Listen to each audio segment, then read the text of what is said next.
जो चेंजेस आप लाना चाहते हैं वो ऑर्गेनाइजेशन की वैल्यूज के मुताबिक होने चाहिए। अगर वो अनएथिकल है, इनकंसिस्टेंट विद बिलीव्स है, तो वो फिर लोग उसको रेजिस्ट करते हैं। जब आपके कोई भी ऐसे चेंज लेकर के आएंगे जो कि आपके वैल्यूज से मैच नहीं करते हो, तो लोग उसको रेजिस्ट करते हैं। देखिए, मल्टीनेशनल कंपनीज में पहले से एक कल्चर होता है कि भाई लड़कियां वेस्टर्न ड्रेसेस पहनकर आती हैं, तो वो पाकिस्तान में भी बहुत सारी मल्टीनेशनल कंपनीज हैं जहाँ पे लड़कियां वेस्टर्न ड्रेस पहनकर आती हैं, तो वहाँ पे वो एक्सेप्टेबल है। अब वहाँ पे कोई अगर बहुत ज़्यादा रिलीजियस किस्म की पाकिस्तानी ड्रेसिंग करके चला जाएगा तो वो उनकी वैल्यूज से इनकन्सिस्टेंट हो जाएगा। तो इसलिए चेंजेस को हमेशा वैल्यूज के साथ कंसिस्टेंट होना चाहिए। ये सिर्फ एक चीज़ हो गई, ड्रेसिंग तो एक चीज़ हो गई, इस तरह और बहुत सारी चीज़ें, ठीक है। लेकिन ये कि वैल्यूज भी चेंज होती रहती है वक्त के साथ साथ।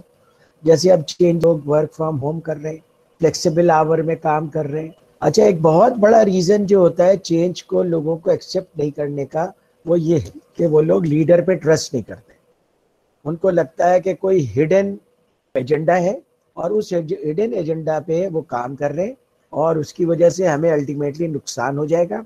लीडर्स पर्सनल गेन करना चाहते हैं and they are not caring about the organization. They are basically bringing the change for their personal gain. तो इस म्यूचुअल मिसट्रस्ट की वजह से उस चेंज को ऑर्गेनाइजेशन में वेलकम नहीं किया जाता।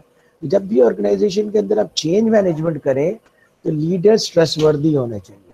अगर आपके लीडर्स ट्रस्टवर्दी नहीं है तो उस चेंज मैनेजमेंट का प्रोसेस ऑर्गेनाइजेशन के अंदर इफेक्टिव नहीं होगा, बल्कि फेल्योर भी हो सकता है। अच्छा, चेंज इम्प्लीमेंट करने में देखिए, एक तो सबसे इम्पोर्टेंट बात यह है कि आप उसका होराइजन और उसकी लिमिट तय करें, और उसके लिए आपको ऑर्गेनाइजेशनल डायग्नोसिस की भी ज़रूरी है कि ऑर्गेनाइजेशन को असल में बीमारी क्या है। क्योंकि चेंज तो आप बेसिकली किसी इलनेस की ट्रीटमेंट के लिए कर रहे हैं ना, कि ऑर्गेनाइजेशन की ये चीज़ ठीक नहीं है तो उसे अब हमें ठीक करना चाहिए। एक तरीका तो ये हो सकता है कि आप लोग खुद ही एनालिसिस करें, क्योंकि भाई जाहिर है आप खुद उसका पार्ट हैं, तो आपसे बेहतर कौन जानता है कि ऑर्गेनाइजेशन को बीमारी क्या है। लेकिन अक्सर ऐसा भी होता है कि जैसे मिसाल के तौर पे आपका स्टडी रूम है और अगर आप बैचलर हैं तो आपकी किताबें इधर उधर बिखरी होती हैं, बेडशीट इधर उधर बिखरा हुआ होता है, तो आपको उसमें कुछ भी बुरा नहीं लगता। लेकिन कोई आउटसाइडर आके आपको बताता है कि भाई ये तो आप सही काम नहीं कर रहे। तो इसी तरीके से ऑर्गेनाइजेशन में भी रहते हुए लोगों को आदत हो जाती है, वो उनको जो अपने जो प्रॉब्लम्स होती हैं, इलनेस होती है, वो नज़र नहीं आती। ऐसी सूरत में then you need an outside consultant. तो आउटसाइड कंसल्टेंट जो है वो जाहिर है चूंकि बाहर से आकर के आपकी ऑर्गेनाइजेशन को देखता है, विद ए फ्रेश लुक देखता है, विद ए डिफरेंट लुक देखता है, तो हो ये इस बात की काफ़ी इम्कानात हैं, अगर वो अच्छा कंसल्टेंट है तो उसको वो प्रॉब्लम्स भी नज़र आ जाए जिसके साथ यू आर लिविंग कंफर्टेबली। तो बाज़ औक़ात आउटसाइड कंसल्टेंट को लिया जाता है। अच्छा, आउटसाइड कंसल्टेंट को लेने का एक मकसद ये भी होता है कि चीफ एग्जीक्यूटिव को पता है कि ऑर्गेनाइजेशंस के जो प्रॉब्लम्स हैं उसके कुछ पेनफुल सॉल्यूशंस हैं जिससे स्टेक होल्डर्स खुश नहीं होंगे। तो वो अपने आप पॉपुलैरिटी को बचाने के लिए अपने मुंह से वो बात नहीं कहता, बल्कि कंसल्टेंट हायर कर लेता है और कंसल्टेंट से वही बातें कहलवाता है जो एक्चुअली वो कहना चाहता है। तो एक न्यूट्रल पर्सन जब कहता है वो बात तो लोगों के लिए ज़्यादा एक्सेप्टेबल हो जाती है। और जब एक चीफ एग्जीक्यूटिव खुद एक स्टेक होल्डर है, इसलिए ऑर्गेनाइजेशनल डायग्नोसिस के लिए बाज़ औक़ात आप खुद भी करते हैं, बाज़ औक़ात आपका कोई टास्क फोर्स करती है, क्रॉस फंक्शनल टीम है वो करती है ऑर्गेनाइजेशनल डायग्नोसिस, बाज़ औक़ात आपका आउटसाइड कंसल्टेंट करता है, और बाज़ औक़ात जो है स्टेक होल्डर्स आपकी ऑर्गेनाइजेशन की डायग्नोसिस करते हैं। जैसे इन्वायरमेंट का आपका अगर काम अच्छा नहीं हो रहा तो गवर्नमेंट एजेंसी आपको बताएगी कि जनाब आप इन्वायरमेंट के ये वायलेशन कर रहे हैं, उसको आप ठीक कर लीजिए, otherwise you will be penalised. तो बहुत सारे स्टेक होल्डर्स बाज़ औक़ात आपकी करेक्शन करते हैं डिफरेंट एंगल से, तो स्टेक होल्डर्स भी ये काम कर सकते हैं। तो ये डिफरेंट लोग हैं जो ऑर्गेनाइजेशन में इनकी डायग्नोसिस करते हैं, बिकॉज उनका स्टेक्स है इसके अंदर। अच्छा, अगर डायग्नोसिस सही नहीं होगी तो जाहिर है कि इलाज भी सही नहीं होगा, ठीक है। और आम तौर पे लोग क्या करते हैं कि भाई जेनेरिक चेंज प्रोग्राम जो दूसरे ऑर्गेनाइजेशन में चल रहा है तो कह रहे हैं वो कर रहे हैं तो हमें भी करना चाहिए, तो वो विदाउट अंडरस्टैंडिंग कि हमें उसकी जरूरत है या नहीं करना शुरू कर देते हैं। जैसे मिसाल के तौर पर पिछले डिकेड में down sizing, right sizing, up sizing, D layering. D layering का मतलब होता है कि अगर 6-7 लेयर है ऑर्गेनाइज मैनेजमेंट के तो उनको कम करके 3 या 4 लेयर कर दें, इसको डी लेयरिंग कहते हैं। TQM की मेजर उसको इम्प्लीमेंट करते हैं ऑर्गेनाइजेशंस के अंदर। 6 सिग्मा इम्प्लीमेंट करना बहुत पॉपुलर रहा है। फिर री इंजीनियरिंग बहुत पॉपुलर रही है, प्रोसेस री इंजीनियरिंग भी, सिस्टम री इंजीनियरिंग भी। फिर सेल्फ मैनेज टीम्स को इंडक्ट किया गया, ये सब चेंज मैनेजमेंट का हिस्सा है। या आउटसोर्सिंग, आउटसोर्सिंग तो अमेरिका यूरोप ने बहुत ज्यादा किया, ओवर यूज किया आउटसोर्सिंग को। अब now they are coming back कि भाई आउटसोर्सिंग ज्यादा हो गया, थोड़े इधर आ जाए। फिर सप्लायर्स के साथ स्ट्रेटेजिक पार्टनरशिप, तो बाज जगहों पे उसकी जरूरत हो सकती है, लेकिन हो सकता है आपके ऑर्गेनाइजेशन को इसकी जरूरत ना हो। इसलिए सिर्फ इसलिए कि आप ये देखेंगे भाई दूसरे लोग मल्टीविटामिन खा रहे हैं तो आप कहते हैं यार मैं भी मल्टीविटामिन खा लेता हूँ।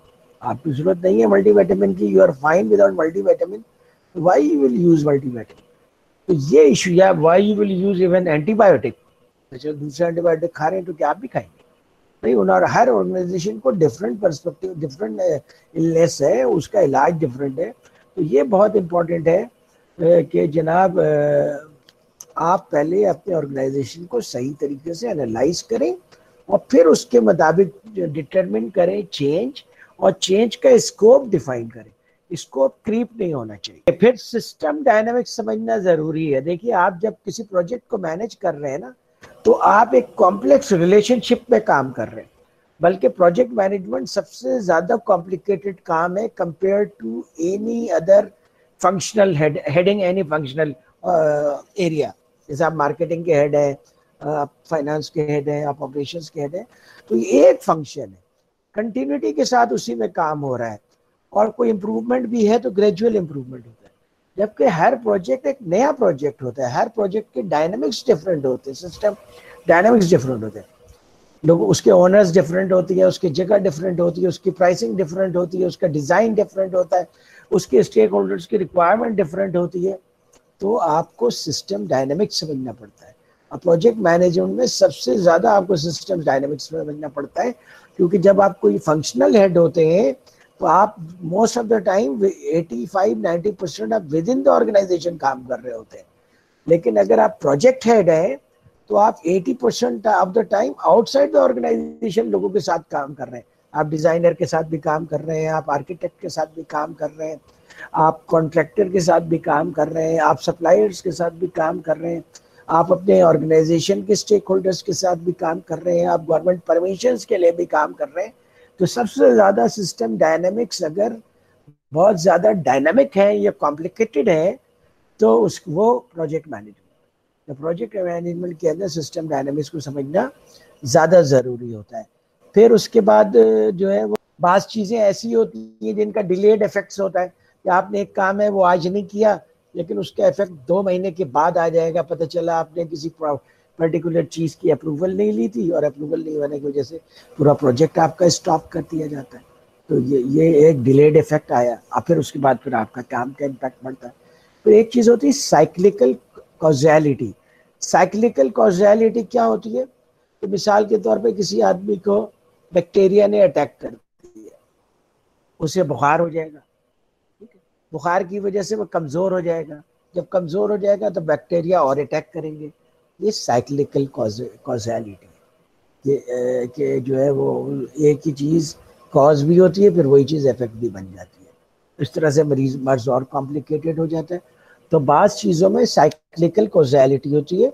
जब साइक्लिकल कॉजेलिटी हो तो आपको चाहिए कि जो चीज़ इम्पैक्ट कर रही है उसको पकड़ के सॉल्व करें, तो कई चीज़ें खुद ही सॉल्व हो जाती हैं, पर्टिकुलरली उन चीज़ों के अंदर जिसके मल्टीपल कॉजेज होते हैं। तो you need to address those causes, और फिर आप जो है बेसिकली कॉज को एड्रेस करें, इफेक्ट को एड्रेस मत करें, क्योंकि इफेक्ट को एड्रेस करेंगे तो कॉज चूंकि मौजूद है तो फिर इफेक्ट क्रिएट हो जाएगा। मिसाल के तौर पर बैक्टीरिया ने अटैक किया हुआ है, आप जो है वो बुखार की गोलियां ले लें तो बुखार उतर जाएगा, लेकिन आप ठीक थोड़ी होंगे जब तक कि आप एंटीबायोटिक नहीं लेंगे। तो इसलिए आपको कॉजेस की तरफ जाना होगा। जब भी आप डायग्नोसिस करें तो आप कॉजेस को डायग्नोस करें और कॉजेस को एड्रेस करें।